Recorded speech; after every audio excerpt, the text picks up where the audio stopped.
Com muito prazer recebendo no meu canal o Ciro Gomes, foi prefeito, deputado estadual, deputado federal, governador, 2 vezes ministro, candidato a presidente da República. Agradeço muito o senhor ter aceito o meu convite. E a primeira questão é inevitável frente à terrível situação que nós estamos vendo no Brasil, essa crise política, pode até ser uma crise institucional, nós não sabemos, que foram as declarações, um vídeo de 19 minutos e 9 segundos de um deputado extremista bolsonarista pelo Rio de Janeiro, Daniel Silveira. Eu pergunto para o senhor, e agradecendo outra vez ao senhor ter aceito o meu convite, como é possível nós termos hoje, em 2021, um deputado federal como o Daniel Silveira? Ele é produto de quê, doutor Ciro Gomes?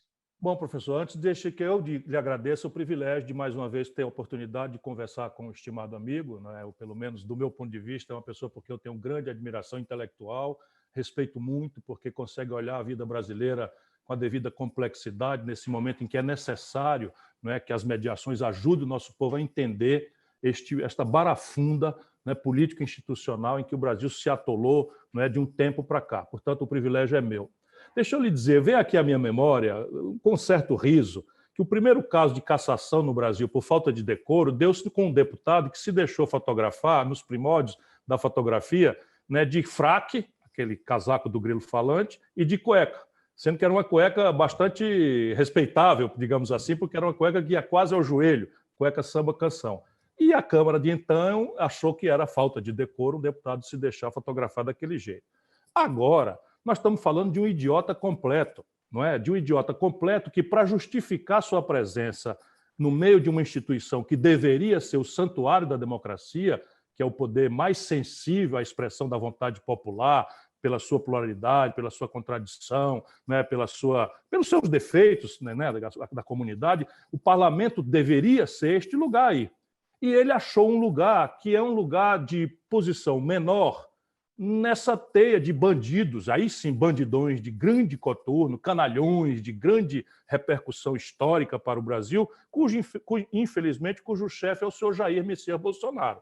Este sim, um boçal completo, e o que aconteceu foi exatamente isso. Essa gente medíocre, que não tem ideia, que vem de uma vida de frustração, né, eles precisam se afirmar negando.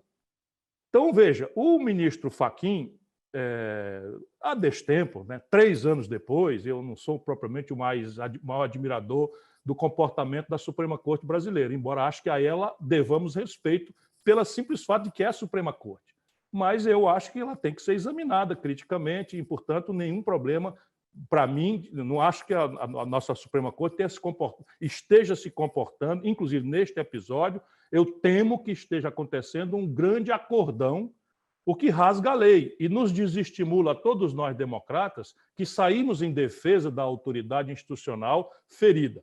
Mas o que aconteceu é exatamente isso, é uma expressão vulgar, boçal, de uma coisa muito mais grave, né, que infelizmente está na presidência da República. Só tem um reparo para isso, é a cassação do mandato e a prisão dele, porque é assim que está escrito na lei.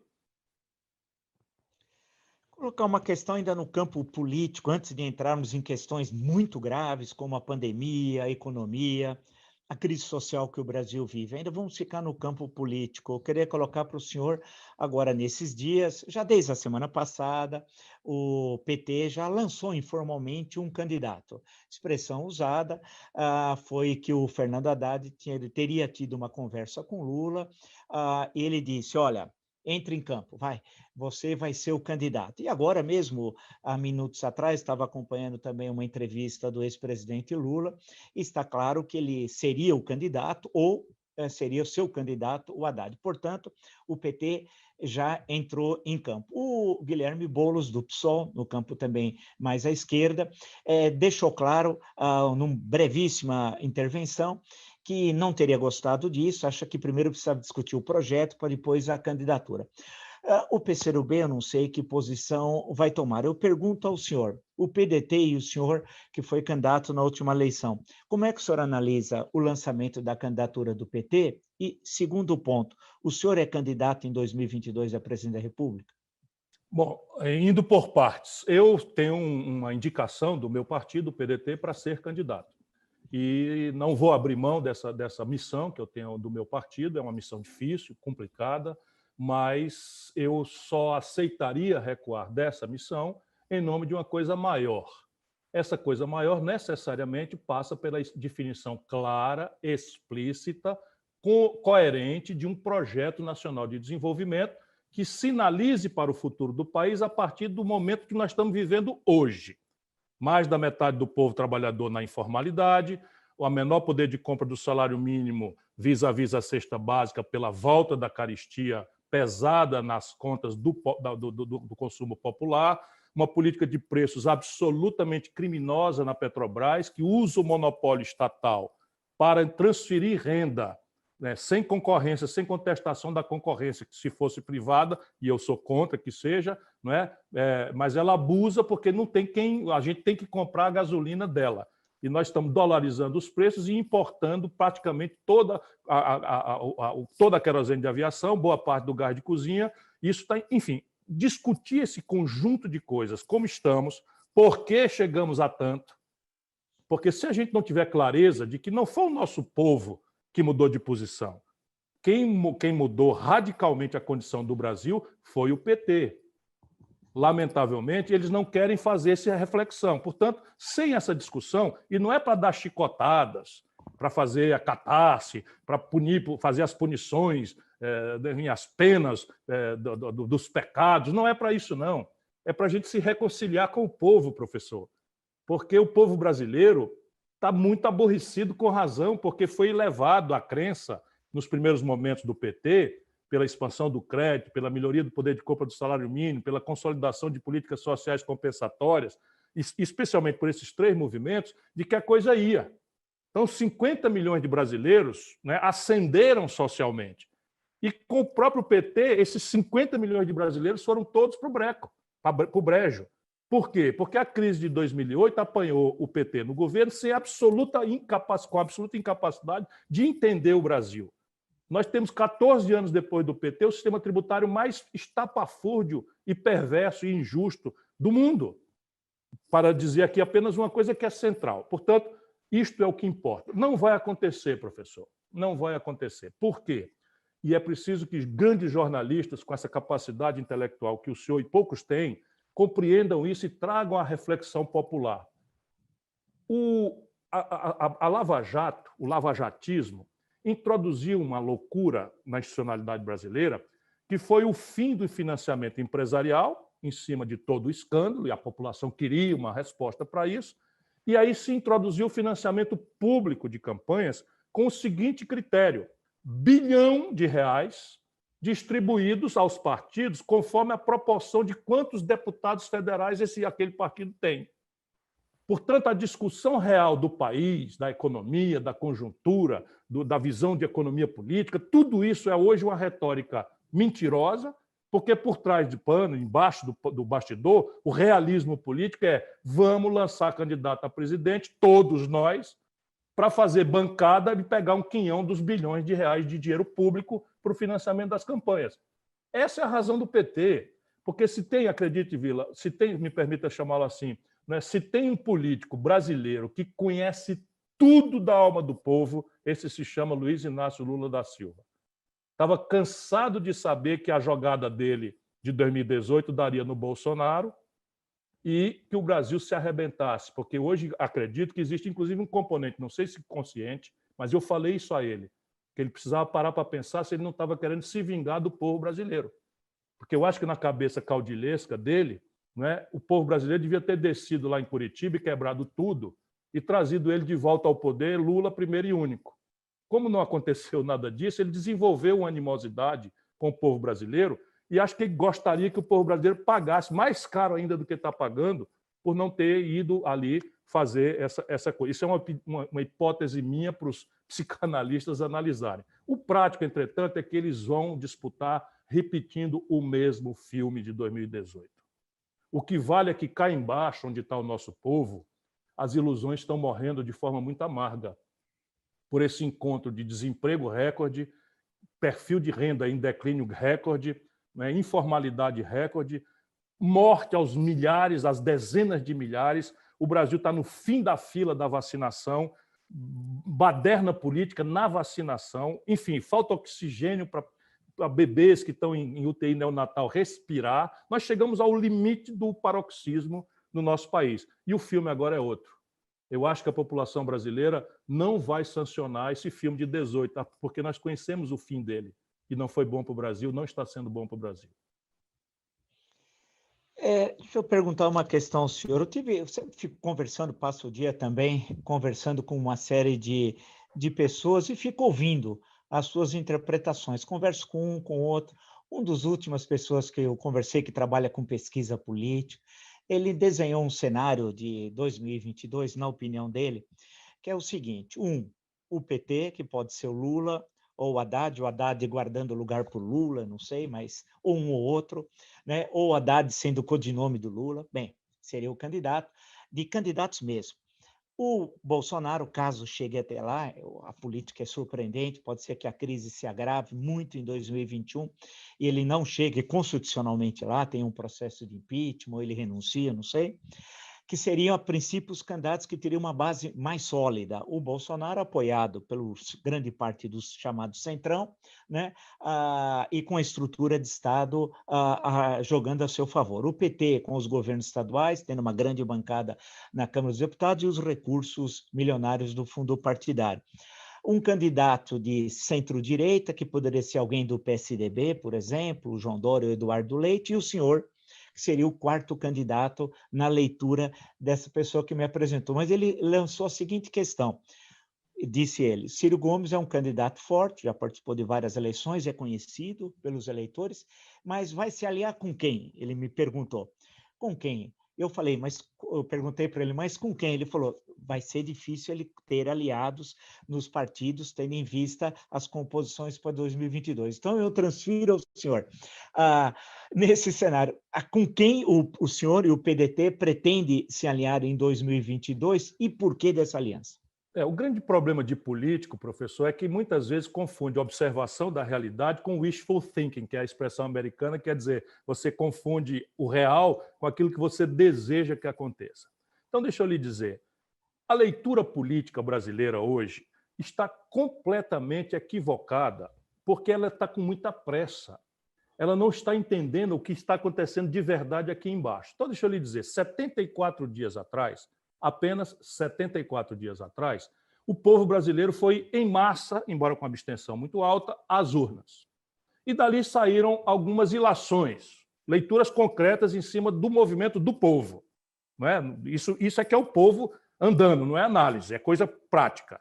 O PT, pela primeira vez na sua história, perdeu as eleições em todas as capitais do Brasil e foi varrido das grandes cidades, capitais e grandes cidades, nas quais o voto tem um componente ideológico que tende a indicar um pouco as tendências dominantes na opinião pública e se irradia para o grande interior do Brasil com certo tempo. Basta que lembre-se, né, que em 2016 o Haddad perdeu as eleições em todas as urnas em São Paulo, disputando a reeleição. Todas as urnas, tirou 16% dos votos. E o Lula, que sabia claramente, eu conheço a opinião do Lula sobre o Haddad, só não posso devassá-la por ética, por impedimento ético, mas eu conheço a opinião. O Lula quer alguém que não lhe faça sombra, nem hoje, nem jamais, porque é ele primeiro e único, e isso eu já também disse para ele, com palavras até um pouco mais duras, mas eu não quero repeti-las aqui. Então, veja, o que é que hoje eu imagino que nós deveríamos fazer?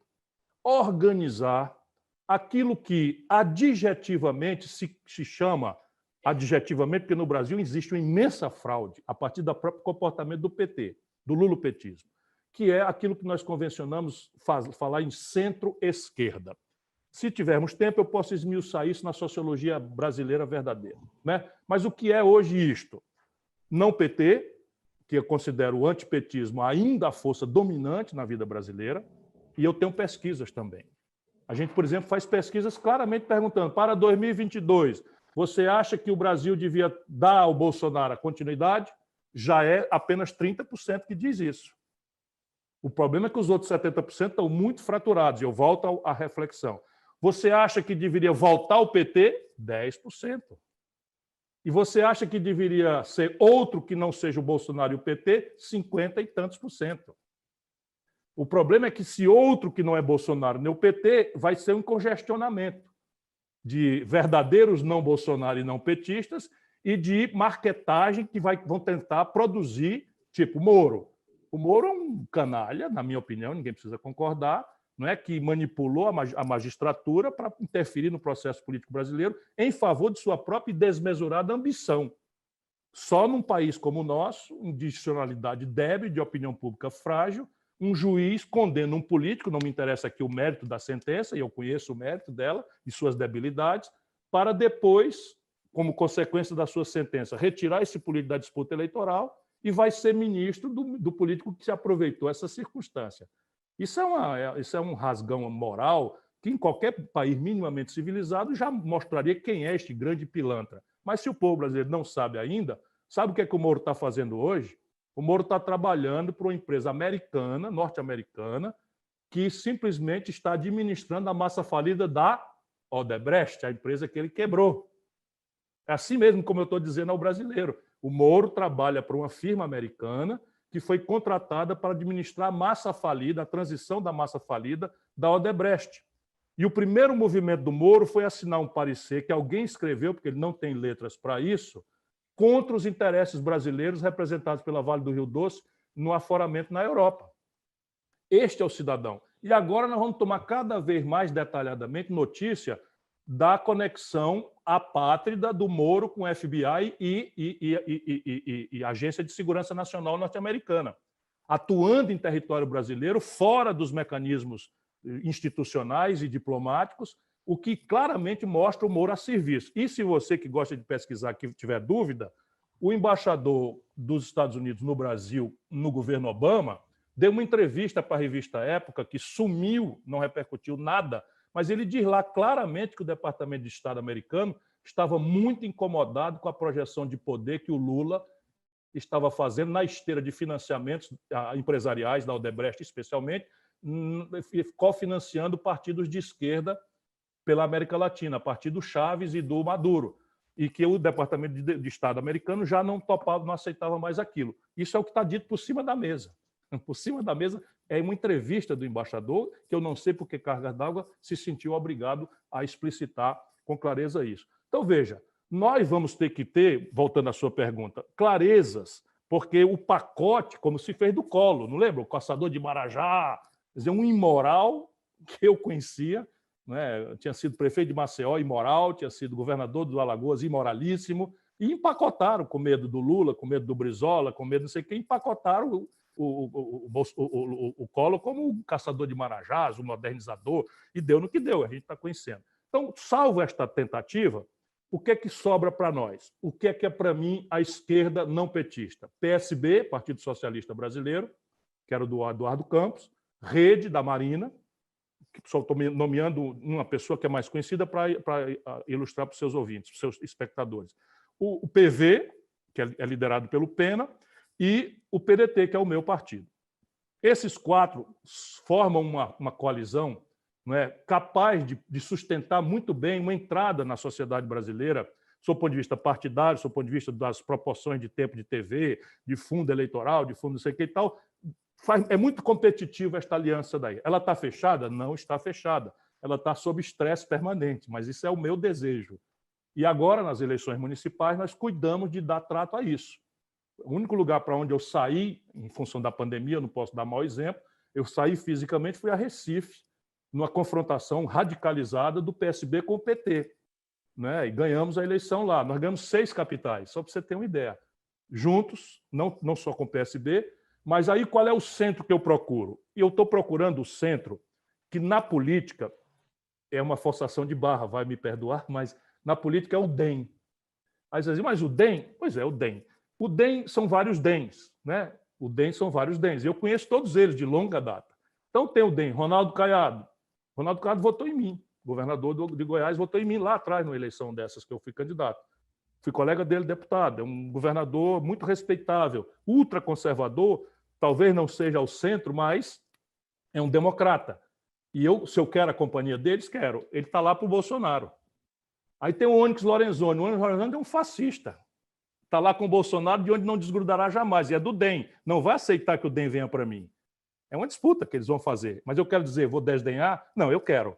Eu quero por quê? Porque eu quero sinalizar para a indústria nacional brasileira que está acabando, Quero sinalizar para o agronegócio moderno do Brasil, que sabe que não adianta nada produzir em cima de depredação ambiental, de produzir em cima de exploração de trabalho incondicional igual de escravo, que não pode enfrentar ou destruir comunidades tradicionais indígenas, etc, etc. Por quê? Porque isto, além de ser incorreto em si, isto simplesmente vai matar o agronegócio nas comunidades internacionais, porque o mundo está ficando assim, muito mais exigente da questão de formalização. Então, eu estou dizendo para eles. Aí você tem outros pedaços que estão aí, fios desencapados. O PSD, que é conhecido pela liderança do Kassab.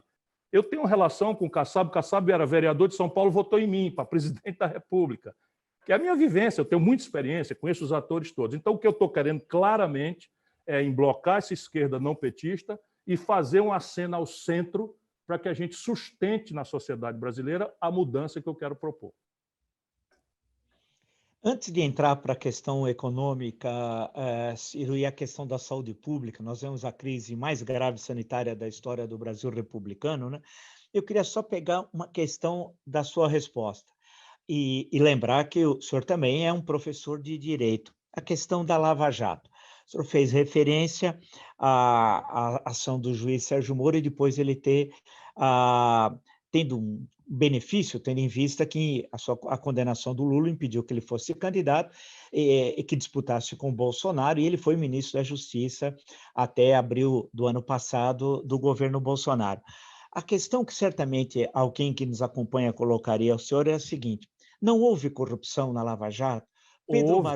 Pedro Marusco, Paulo Roberto Costa, pessoas, a Transpetro, tem um político do Ceará, Sérgio Machado, que é um escândalo tal, e poderíamos lembrar, quer dizer, o escândalo em si existiu, quer dizer, os desvios ocorreram. Queria só colocar essa questão. A roubalheira no governo do PT foi endêmica, foi sistêmica, fez parte da linguagem central do modelo de poder deles. Isso não tem a menor dúvida. Quando eu condeno o comportamento do Sérgio Moro, é porque ele sabe o que ele fez. Nós vamos ver isso já já, mas quem tiver a paciência, vai no Google e levanta as minhas opiniões há 3, 4 anos atrás, em que eu dizia que ele estava semeando nulidades, que é o velho professor de direito. Sabe, às vezes, eu conheço o Brasil, quem quiser duvidar, a Operação Satyagraha tinha o juiz Valentão, tinha o procurador da República Valentão, tinha o delegado da Polícia Federal Danadão, etc, etc. Tudo foi anulado. E a anulação não devolve a inocência, do ponto de vista jurídico, devolve ao status quo ante, ou seja, a origem, para começar tudo de novo. Mas na cabeça do povo é absolvição, é a inocentação do paciente, que é o que vai acontecer com o Lula, pelo menos no processo do triplex, pelo conjunto de nulidades. Não é? Por quê? Porque no processo penal, o juiz tem que estar equidistante das partes e, não estando aconselhando as partes, é explícito o Código de Processo Penal, ele transforma em nulos os seus atos. Então, veja, todas as gravações que mostram o Moro como verdadeiro chefe dessa gangue de jovens procuradores, todos meio fascistas e tal, e eu tenho notícia de tortura.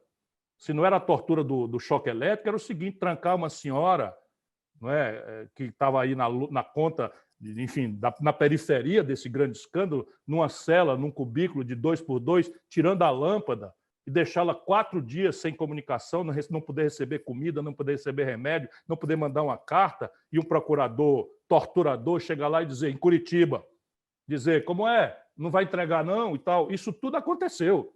E minha consciência jurídica tem nojo disso. Então, veja, a corrupção do governo Lula foi sistêmica. E eu digo um nome, vamos dizer, a quem o Lula entregou o comando da economia brasileira. O comando da economia brasileira, a posição central da economia brasileira. Chama-se Antônio Palocci. O Antônio Palocci não é uma figura periférica indicada pelo PP do Ciro Nogueira, como o outro lá. É o braço direito do Lula. O Palocci é réu confesso, devolveu 100 milhões de reais. Você sabe, eu sou contemporâneo do Palocci do movimento estudantil, cara. Desculpa. O Palocci era um militante trotskista da Libelu. De repente, o Palocci aparece com 100 milhões de reais para devolver, sendo médico. Percebe? Então, isso sabe, o Michel Temer, Ciro Gomes, estava ali dentro. E eu vou falar só a parte que é pública. Quando o Lula acertou-se com o Eduardo Cunha, que está preso, agora em prisão domiciliar, o Eduardo Cunha era um velho bandido, conhecidíssimo de todos nós, porque Brasília vive de segredo de polichinelo. Pois bem, o Lula se acertou com o Eduardo Cunha e deu para ele Furnas. Eu fui ao Lula, Ciro Gomes, fui ao Lula. Lula, não faça isso.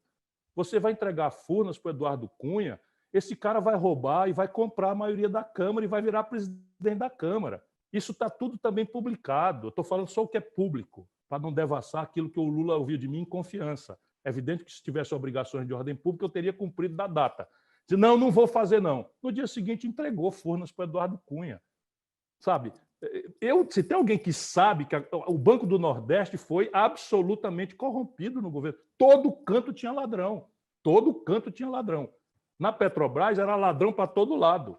Eu cansei de denunciar. Percebe? Então, a roubalheira foi geral. Agora, o Lula pessoalmente estava envolvido nisso? Ora, ninguém é bobo. O Lula não é bobo nem de longe. O Lula tem esse estilo, manda fazer. Faz de conta que não viu, etc, etc, etc. Portanto, se alguém quer processar o Lula, tem que fazê-lo pelo rigor da lei. Não pode forçar uma mão porque acha que ele tem a presunção de culpa. A presunção, no Estado de Direito Democrático, é da inocência. E cabe ao Estado demonstrar aquilo. Agora, que ele, na política, é o grande responsável pela ladroeira geral do PT no governo, isso eu sei por dentro. Ele nomeou o Gedel, que está preso, 51 milhões de reais de dinheiro em espécie nas malas na casa da mãe dele, que foi condenada agora, envolvendo a mãe, com as impressões digitais. O Lula nomeou o Gedel para o lugar que eu ocupei, ministro da Integração Nacional. Que é isso? Vou enganar quem? A Dilma nomeou o Gedel para vice-presidente da Caixa Econômica. A ladroeira foi orgânica, foi sistêmica. Agora, ou faz isso demonstradamente, ou vai ser tudo anulado. Bom, bem, eu queria agora mudar, sair um pouco dessa questão, Siri, para a questão terrível da pandemia. O Ceará, agora o governador Camilo Santana foi obrigado a adotar o toque de recolher, uma medida radical tendo em vista a terrível situação que está passando no Ceará. Mas o caso não é só do Ceará, é do Amazonas, é de Rondônia, São Paulo, Araraquara, que é a chamada região da Califórnia Paulista, que é o eixo Rio Claro, São Carlos, Araraquara, Ribeirão Preto para cá, São José do Rio Preto para cá, que é área rica, o prefeito está sendo obrigado também a tomar atitudes radicais. Como é que o senhor, que tem uma longa experiência de administração pública e certamente nunca passou por uma situação dessa, nem o Brasil, está vendo tudo isso? Eu vejo com muita preocupação, e a minha preocupação ela tem que se dividir sempre entre aquilo que é a minha responsabilidade pedagógica, porque algumas pessoas me ouvem, não é? Que é manter a serenidade, o equilíbrio e procurar pedir às pessoas que raciocinem com as suas próprias cabeças, porque há uma confusão brutal acontecendo em assuntos críticos do manejo dessa que é a maior crise desde da gripe espanhola lá em 1918. De outro lado, eu estou muito indignado porque nós temos uma conduta genocida do Bolsonaro. Então vamos para a primeira questão. O que é que nós precisamos raciocinar para ajudar o nosso povo a entender? Esse vírus não tem cura, não tem tratamento precoce. Tudo que se disser em oposição a isso é puro charlatanismo a essa altura do campeonato. Que lá atrás, se tentasse um estudo esse, um estudo aquele, era o desespero da tentativa-erro. Hoje os procedimentos estão pacificados, não existe nenhum remédio com eficácia para a Covid-19. Só tem uma solução para a Covid-19, vacina. E aqui começa a evidenciar a tragédia brasileira. Se um vírus que contamina sem cura e nem tratamento precoce e mata uma proporção grave, e só a vacina trata, e nós não temos a vacina, o que é que se impõe como prevenção?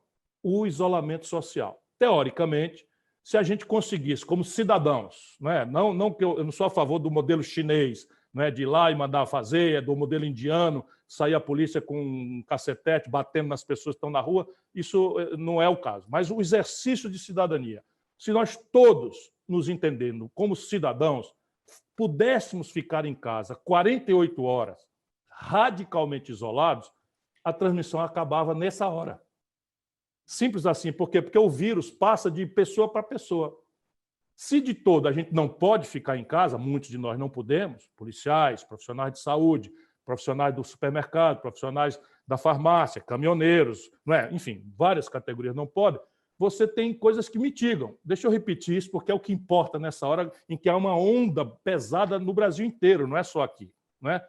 É usar máscara e fazer o distanciamento social mínimo, 2 metros, e isso chega a ser cruel a gente recomendar isso para um povo que vai entupido dentro de ônibus e de trem nas periferias do Brasil, enfim, mas é o que tem que ser feito, e álcool em gel, quando puder, ou sabão, para quem não puder, o álcool em gel. O que acontece? Nós não somos uma cidadania bem treinada. Pelo contrário, nós somos muito vulneráveis a determinadas distorções, de maneira que o exemplo de cima é a coisa mais pedagógica. E aí, veja, este fim de semana, Vila, eu gosto mais do exemplo do que do discurso. Esse fim de semana, eu vi uma propaganda do governo federal dizendo que o Joãozinho e a Maria iam voltar para a escola, mas que era preciso tomar cuidado para fazer isso tudo que eu já falei. Usar máscara, o distanciamento, não pode trocar o material. Propagandazinha muito bobinha, mas o Ministério da Educação assina, governo não sei das quantas, Bolsonaro. E quando acaba o intervalo onde sai essa propaganda, entra a notícia do Bolsonaro aglomerando, sem máscara, dezenas de imbecis nas praias de Santa Catarina. Olha, para eu chamar uma fração do meu povo de imbecil, é porque estou no limite, realmente. Dezenas, porque ele mobiliza nesses grupos de WhatsApp, e ele lá, sem máscara, andando de jet ski, o Brasil inteirou 240 mil mortos nesse fim de semana. Percebe? Então, o exemplo de cima... E ele é orientado por esse Bannon, que é um bandido que foi perdoado depois de ser condenado nos Estados Unidos. O que ele faz? Ele introduz a confusão em todos os assuntos que consulta a responsabilidade dele. Então, veja, o que ele diz? Tem uma crise econômica, a culpa é do governador.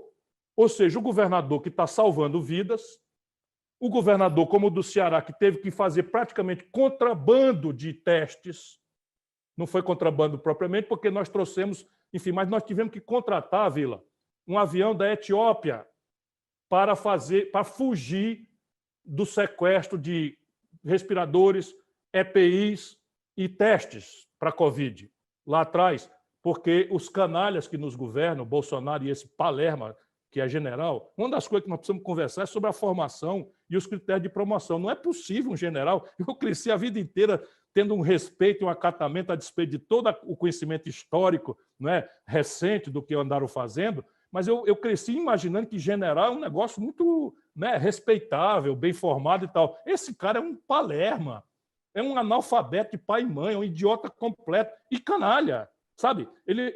O Bolsonaro mandou e ele cumpriu, foi lá para Manaus determinar desova de cloroquina comprada com 6 vezes o preço superfaturado. Tudo que eu estou lhe dizendo eu posso provar, tudo com documentos. 6 vezes o preço. Está tudo estragando. Nós temos 60, sei lá, milhões não sei o número, 6 ou 60, mas milhões de testes próximo de vencimento. Vão vencer, vão caducar, não presta mais. E tudo que nós precisamos fazer para ordenar o isolamento social e atenuar o efeito econômico é testar em massa. Compreende o que eu estou dizendo? Então, é um desastre completo. Agora, a vacina. Veja, em agosto, e eu estou acompanhando isso com especialistas, eu tenho conexões nas universidades por aí afora, e estou forçando a mão para entender, para compreender as coisas, consulto as pessoas, esse é o meu jeito de tomar chegada nos problemas. Pois bem, em agosto, a Pfizer anunciou que tinha chegado ao princípio ativo de uma vacina. Ia começar os testes, que são padronizados, tem fase 1, fase 2, fase 3, enfim, mas que tinha chegado ao fase. E, para projetar sua base produtiva, mandou uma espécie de ofício circular para o planeta Terra, com certas proporções, e ofereceu ao Brasil, estou falando em agosto, com ofício recibado, ou seja, protocolado, tenho cópia, ofereceu ao Brasil 70 milhões de doses para entrega em dezembro passado. Sabe o que aconteceu? O governo Bolsonaro não respondeu ao ofício, data na qual o Bolsonaro estava pondo em dúvida a necessidade de vacinação e chegando a dizer, para atingir a camada popular mais sofrida, que não sabia se a pessoa tomando uma vacina dessa ia virar um jacaré. Este canalha que está na presidência da República disse isso. Não há outra palavra. Eu não quero ser elegante, eu sei ser elegante, mas com esse homem nós temos que encará-lo de frente. Ele disse, e aqui, entre nós letrados, parece uma metáfora, não é? Que apenas agudiza a insegurança em relação à vacina, mas no povão, que eu conheço bem, as pessoas ficaram apavoradas. Aí inventa que vê um chip chinês, esses grupos de WhatsApp que ele comanda, não é? Que vê um chip que vão alterar a constituição genética das pessoas de maneira, Vila, que um país que está acostumado a ser vacinado em massa, nós recebemos prêmio mundial por erradicar a poliomielite, por exemplares campanhas de vacinação, em que nós chegamos a 98%, 97% da população. Eu era governador do Ceará quando participei dessa premiação, recebi meu quinhão desse prêmio. Este canalha parou de vacinar de sarampo. Voltou o sarampo epidemicamente, e agora, na pandemia, nós vamos simplesmente garantido ser o segundo lugar do mundo em mortandade. O segundo lugar do mundo. A Índia está chegando, mas nós aceleramos. Faz 29 dias hoje, Vila. 29 dias hoje. A elite brasileira não pode andar anestesiada do jeito que anda. 29 dias que morrem mais de 1.000 pessoas, em média, por dia no Brasil. 29 dias a média está acima de 1.000 pessoas. E vamos fazer o quê? Só temos um jeito, é criar uma onda, pressionar no limite extremo. Eu representei para o Comissariado dos Direitos Humanos da ONU, da OEA, representei para o Tribunal de Haia, porque aqui, não é, a gente não consegue. A institucionalidade brasileira, não é débil. O Supremo fez essa prisão, eu tenho meu apoio entusiástico, a gente tem que defender a democracia, mas o Supremo fez isso em causa própria. Está se defendendo. E a nossa nação, quem vai defender? Eu queria colocar uma questão sobre a questão econômica, né? Os números não estão fechados do ano passado, mas tudo indica que o crescimento negativo tenha sido entre 4% e 4,5% do PIB. O FMI estimou em fevereiro do ano passado, antes de vir o auxílio emergencial, chegou a falar até em 9,1%. O auxílio emergencial certamente cumpriu uma tarefa, além da tarefa social, de salvar milhões de brasileiros, mas a diminuição do crescimento negativo, tudo indica. Aí muitos acreditavam que a recuperação, o governo dizia isso, seria em V, agora em 2021. O primeiro trimestre, pelas informações que os analistas econômicos passam, e os que conversam comigo, falam que vai ser um crescimento negativo no primeiro trimestre. Então, algo em torno de menos 0,5%, e já estão dizendo que é provável que no segundo trimestre também não haverá crescimento positivo. Em suma, poderemos ter um 2021 muito difícil. Eu coloco para o senhor, olhando também 21, 22, como sair dessa? Veja, primeiro vamos ajudar o nosso povo a entender que desenvolvimento não é consequência de conversa fiada, de dogmas ideológicos, né? O máximo que você pode fazer é observar empiricamente onde aconteceu. E nós não precisamos ir longe, nós precisamos olhar para a história brasileira. Na história brasileira é uma história muito, muito fecunda em mostrar como é que se produz desenvolvimento. Mas vamos raciocinar juntos, para não ser economista e falar para as pessoas mais simples que estejam nos ouvindo. De onde é que vem o desenvolvimento? Basicamente, o desenvolvimento vem de 4 motores. 4 motores. O primeiro motor, apenas em ordem de apresentação, é o consumo das famílias. Ninguém precisa ser economista para entender. Se a família consome, o comércio vende mais, contrata mais gente, encomenda mais da indústria, que por ter mais encomenda, produz mais, contrata mais gente, encomenda da matéria-prima. Então, o consumo das famílias, no caso brasileiro, a debilidade já é tão grave que representa 60% do crescimento do PIB quando ele acontece. Então, se você bota um socorro emergencial de R$600 por 5, 6, 7 meses, você fez o quê? Turbinou o primeiro motor. Turbinou ali em marcha muito lenta, mas você viu o efeito. Em vez de cairmos 9, caímos 5, caímos 4,5. Muito bem. Então, o primeiro motor, acabou o socorro emergencial, a informalidade está agravando a queda da renda média brasileira cronicamente há muito tempo, já vem lá de trás da Dilma, que foi a grande pancada que o Brasil levou, e o crédito constrangido, que agora voa ao segundo motor. Não é? O segundo motor é o investimento privado. Por que o investimento privado promove desenvolvimento? Vamos falar altruísmo, que é, às vezes, porque o Guedes nos faz todo de bobo, pensa que nós somos bobo. Então, O primeiro motor está colapsado porque as pessoas estão no SPC, perderam o crédito, estão sem emprego, o desemprego aberto é o maior da história, e a informalidade do mercado de trabalho atinge a maioria da força de trabalho brasileira pela primeira vez na história. Portanto, o consumo das famílias, turbinado artificialmente pelo socorro emergencial, que foi retirado abruptamente, e fala-se que vai voltar por um terço disso em 3 meses, R$250, 3 meses, o que quer dizer, francamente, que nós não temos, por esse caminho, saída para imaginar de onde vem crescimento, em V, em C cedilha, em K, eu sei lá o que o Paulo Guedes, na sua incompetência trágica, fica empulhando. Segundo motor do desenvolvimento, investimento privado. O professor Vila, faz 10 anos que o Brasil está com 30%, em média, de capacidade instalada ociosa. Significa que a gente tem capacidade de produzir 1.000 geladeiras e há 10 anos nós só estamos vendendo 700 geladeiras. Você acha que alguém vai investir para criar uma nova fábrica de geladeiras se aquela que tem capacidade de produzir 1.000 há 10 anos só vende 700? Por que mandou a Ford embora? Foi 10 anos de capacidade instalada ociosa e na parte de 30%, que destrói a taxa interna de retorno de qualquer negócio. Esses imbecis, infelizmente aplaudidos por uma certa elite cega, que agora está abrindo o olho porque o juro caiu. E vamos falar disso, porque isso é paradigmaticamente relevante. Então, veja, o segundo motor, o investimento privado, não vai acontecer, porque a capacidade instalada ociosa é o primeiro movimento de retomada. Se eu não retomo, quem é que vai fazer investimento novo? Ninguém. O terceiro motor é o investimento público.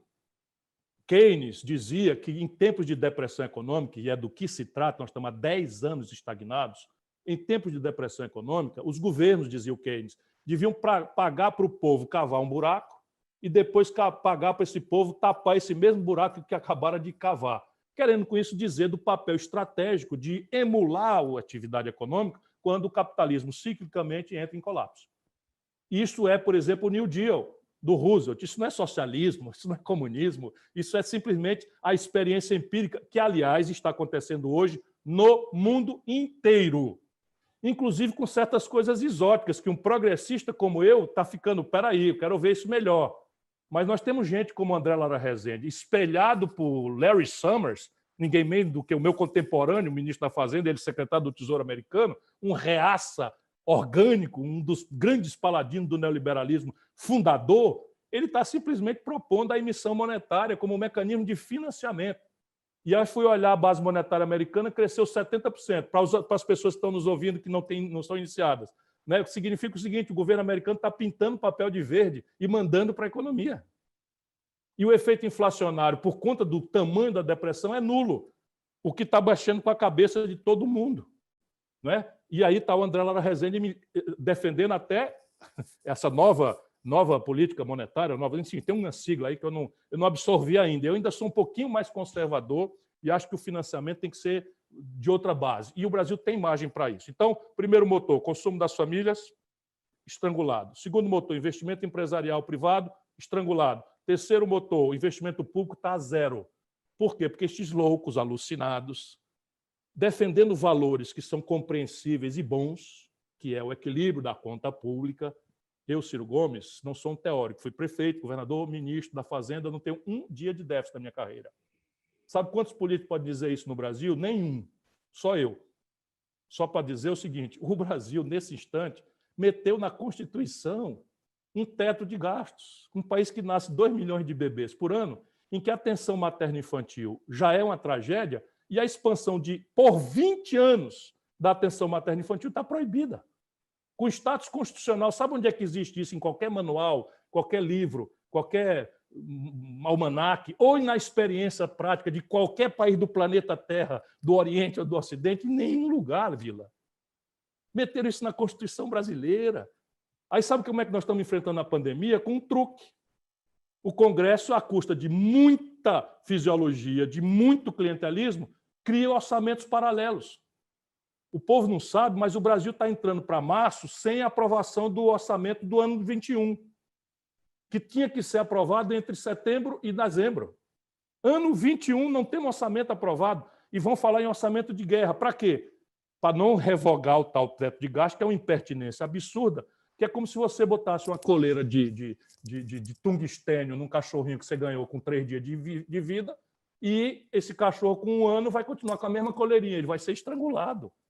E já foi estrangulado no Brasil. Onde é que tem volatilidade para você constranger e obedecer o tal teto de gastos? Não é na despesa corrente, que cresce meio que involuntariamente, quinquênio, o cidadão o funcionário adquire 5 anos a mais, ganha ali X% a mais e vai indo. E a pessoa adoece, o auxílio moradia, o auxílio não sei o quê, isso aí são incondicionais, não depende de discricionariedade, são, vamos dizer, benefícios vinculados. E o país está envelhecendo. Resultado prático, deprimir o investimento ao menor volume ever da história. O Brasil está com o menor volume de investimento da história brasileira. Simplesmente não tem precedentes, está indo para zero. Então, o terceiro motor também morreu. Não tem como vir. O outro é o comércio exterior. Aqui nós temos, né, uma variável que o câmbio está favorável, mas os outros fatores, a desnacionalização do aparato produtivo brasileiro, inclusive e especialmente no agronegócio, mas na indústria isso é trágico, faz com que, com um câmbio extremamente favorável à exportação, a indústria brasileira tenha experimentado, no ano 2021, o pior volume de exportação desde que se levanta esse índice há 47 anos. Olha o superlativo do meu argumento. Isso não é razoável que as pessoas desconheçam isso. Eu estou dizendo, com base em dados oficiais da Confederação Nacional da Indústria, que com o câmbio a 5,40, extremamente favorável para o exportador, a indústria brasileira exportou o pior volume desde 1974, 47 anos atrás, quando se criou esse índice. De onde é que vem crescimento, Paulo Guedes? O desenvolvimento vem de onde? Vem de quê? Aí tem uma grande picaretagem. Qual é a picaretagem? O investimento direto estrangeiro. Quem é que vem investir no Brasil se a Ford foi embora? Quem é que vem investir no Brasil se nós temos um presidente da República que está sendo investigado por atentar contra a regularidade institucional do país?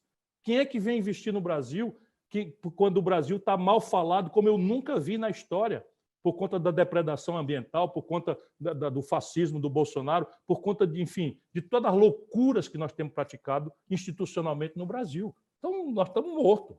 Ou a gente muda radicalmente ou não tem saída. Agora, deixa eu dizer, faz 10 anos isso, viu? 10 anos. Deixa eu colocar uma última questão para o senhor. Eu até anotei aqui, minha letra é péssima. Quando eu fui fazer vestibular, eu tive de caprichar, tentar fazer uma letra legível na redação. Então, eu anotei aqui. Se eu estiver errado, por favor, o senhor me corrija. A questão da corrupção, ela vai estar muito presente em 2022, entre outras questões, mas vai estar muito presente, de uma forma diferente do que em 2018, mas vai estar presente. Eu anotei que o senhor disse assim, em certo momento, quando eu perguntei a questão da Lava Jato, tal, a ladroeira do PT foi orgânica, o senhor disse, né?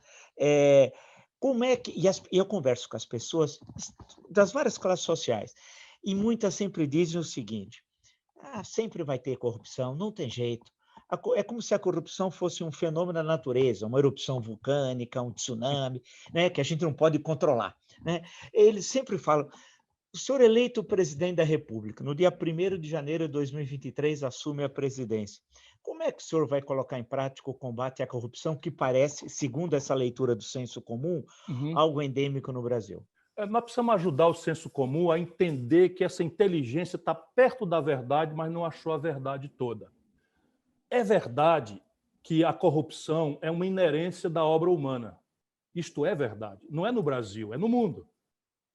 Os mecanismos de controle no mundo inteiro são feitos, a própria repartição de poderes que o Montesquieu imaginou lá no século XVIII, dá-se porque, dizia ele, o poder corrompe e o poder total corrompe totalmente. Não é? Eu estou aqui forçando a marra para resumir o espírito das leis. Então, ele propõe que le pouvoir arrête le pouvoir. O poder controle o poder. Por quê? Porque a obra humana tende a se corromper. É frágil, é débil. Porém, isso não quer dizer que todos os homens públicos ou que todos somos corruptos. Isso não quer dizer. Quem gostaria muito que o povo acreditasse nisso são os corruptos. Eu, por exemplo, isso não é nada mais do que a minha obrigação, estou inteirando 40 anos de vida pública. 40 anos de vida pública. Se você quiser, por exemplo, que eu lhe dê os ticket de passagem, quando eu era deputado estadual com 25 anos, eu os mantenho guardados. Eu não fui morar no palácio quando fui governador. Eu não aceitei receber pensões vitalícias de ex-prefeito, ex-governador, ex-deputado. Não aceitei receber. Não estou fazendo pedagogia para ninguém, porque eu sou tão, né, agressivo, denuncio tantas mazelas do Brasil, que eu não posso dar mau exemplo. Sabe, eu nunca quis ter uma TV. Olha, eu tive no comando da economia do Brasil, o presidente Itamar me adorava, o Fernando Henrique me adorava, enfim, o Lula me adorava. Eu podia ter pedido um canal de televisão, como todo coronel do Brasil e do Nordeste tem. Eu não tenho tele, não tenho rádio, sabe? Meu pai morreu, eu recebi uma terra, passei para frente, porque eu não quero nada. Minha vida pública, enfim, é a minha vocação, eu me realizo nela. Eu estou dizendo isso porque é assim que eu vou enfrentar a corrupção se eu tiver a aventura de servir ao Brasil como presidente. Eu vou dizer para todo mundo, olha, a corrupção vai acontecer. Vai acontecer porque ela é uma inerência da debilidade, da fraqueza humana, e, portanto, ela vai acontecer. Então, ninguém vai me pegar na contramão, né, de um discurso moralista, como foi o PT, para depois vir... E o discurso do pecador, todo mundo perdoa a contradição do pecador, mas a contradição do pregador, essa ninguém desculpa. O que aconteceu com o PT? Todo mundo era ladrão. Todo mundo era corrupto. Eu me lembro bem do PT juvenil, eu vi o PT nascendo. E vai para o poder e faz exatamente igual o que o PSDB fazia, enfim, e faz até de forma muito vulgar. O Mensalão é de uma vulgaridade absoluta. E foi operado por alguém do PSDB, que o Zé Disseu, na loucura dele, vendo o Brasil como São Paulo, achava que o outro lado da política era o PSDB, então se ele pegasse o operador da putaria, ou desculpe, da corrupção, da ladroeira do PSDB, era o crime perfeito, porque o outro lado não ia denunciar o que tinha feito.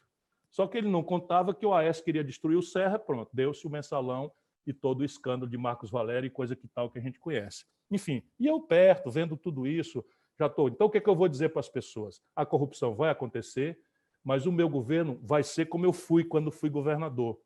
Quando havia uma suspeição genérica, o Vila é desonesto, eu digo para os meus auxiliares, bola para frente, esquece, se quiser processa, mas não é uma questão de ordem pública.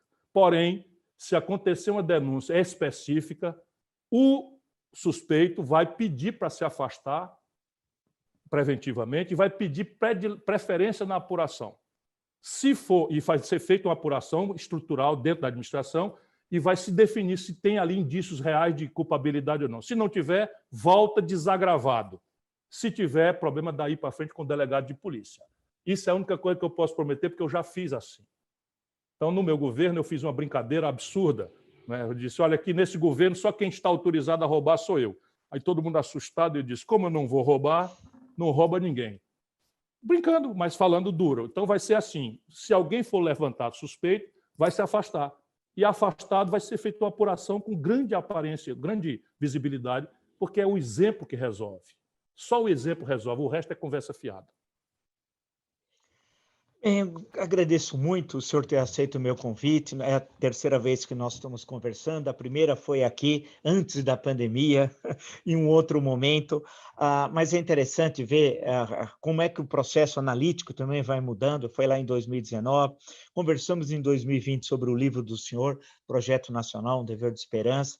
E agora, nessa situação que acho que ninguém imaginaria, eu confesso que eu não imaginaria que o Brasil chegaria a uma situação como é que nós estamos vivendo, né? Então, agradeço muito e já de antemão já deixo um convite para uma outra oportunidade que eu espero que seja numa situação muito melhor do que essa que nós estamos vivendo. Muito obrigado. Muito obrigado a você, professor. Muito obrigado a todos os que nos acompanharam. E assim, o Brasil está no pior momento da sua história moderna, mas eu tenho segurança de que a gente pode virar esse jogo. Segurança mesmo. Não será com conversa fiada, mas o Brasil tem base física, humana e conceitual para mudar esse jogo.